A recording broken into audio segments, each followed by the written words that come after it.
I want to share with you a story that teaches us that transformation is always possible, but sometimes we have to make many small little steps along the journey before we finally become the person we most want to be. And it goes like this. There once was a small village, so small that it was just a speck on the map, with a community full of people who were so gentle and open, just like the ocean around them.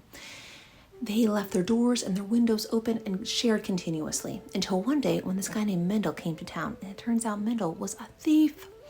Well, as they were going through their life, they realized things were suddenly missing. And they really enjoyed spending time with Mendel, but they realized that it was because of him. And so after a short time of establishing a habit of trying to count everything and then becoming more scared and having to close the doors and windows, they finally went to the rabbi and said, "Rabbi, can you please help us? We don't know what to do. We enjoy Mendel, but we don't like the fact that he's a thief." And the rabbi said, "I've got an idea."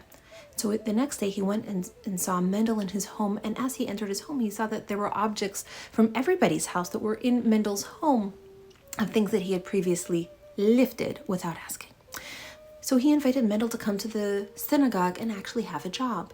And so Mendel said, "But I don't have any skills." And the rabbi said, "I think you do. And I think you can try to do something for the first time, which is work as a professional." And so Mendel came into the synagogue and they began to notice all these amazing changes. The synagogue had never been so clean. The squeaky floor that had always squeaked stopped squeaking because Mendel had gone ahead and fixed it. The rabbi also noticed that Mendel didn't really know how to read. So the rabbi taught him how to read, and he taught him Torah, and he taught him the 10 Commandments, especially thou shalt not steal. And he also taught him a lesson from Rabbi Akiva that you should love other people the way you yourself want to be loved.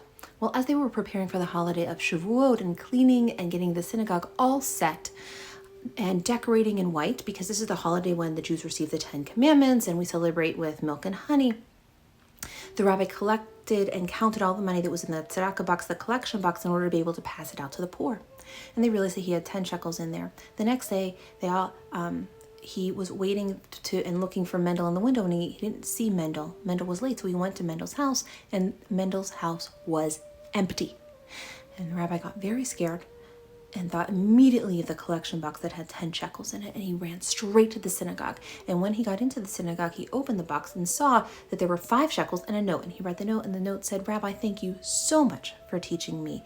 I realized that it is not the right time and place for me to be here, and I don't want to steal, so I only took what was needed for me, and I will lovingly treat everybody the way I myself want to be treated, so I only took what I needed and left the rest for you. But I was so tempted. But thank you for giving me all the gifts that you have given, and I will go out and try my best to be a better person."